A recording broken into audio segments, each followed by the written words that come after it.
Poppy SSC English second paper এই বইটি থেকে ট্যাগ কোশ্চেনের প্র্যাকটিসে এখানে 102 নাম্বার থেকে 5টি প্রশ্নের সমাধান করা হবে। এ নাম্বারে বলছে যে Hamidur Rahman gave the shape in the Shaheed Minar, অর্থাৎ হামিদুর রহমান স্থপতি হামিদুর রহমান তিনি শহীদ মিনারের আকৃতি দান করেন বা ডিজাইন করেন। তাহলে হামিদুর রহমান এটার প্রোনাউন হলো হি, আর গেভের ভিতরে আছে হলো ডিড, যেহেতু পাস্ট টেন্স তাহলে ডিডেন্ট হি, ট্যাগ হবে ডিডেন্ট হি।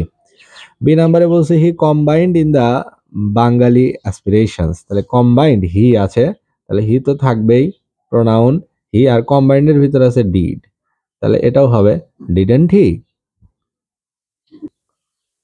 সি নাম্বারে বলছে he was the pioneer of the new painting movement, অর্থাৎ নতুন যে চিত্র আন্দোলন সেখানকার তিনি একজন অগ্রদূত, পায়োনিয়ার, প্রথম সারির একজন, তাকে বলা হয় পায়োনিয়ার, তাহলে এটা ট্যাগ হবে ওয়াজেন্ট হি, ওয়াজেন্ট হি।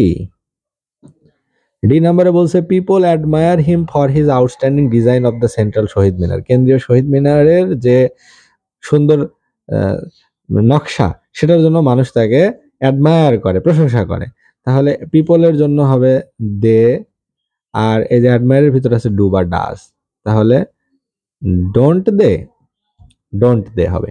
ই নাম্বারে বলছে we should never forget him, কখনোই আমাদের তাকে ভুলে যাওয়া উচিত না, তাহলে এটা ট্যাগ হবে উই, তো প্রোনাউন থাকলোই, আর শুডন থেকে হবে শুড, তাহলে শুড উই।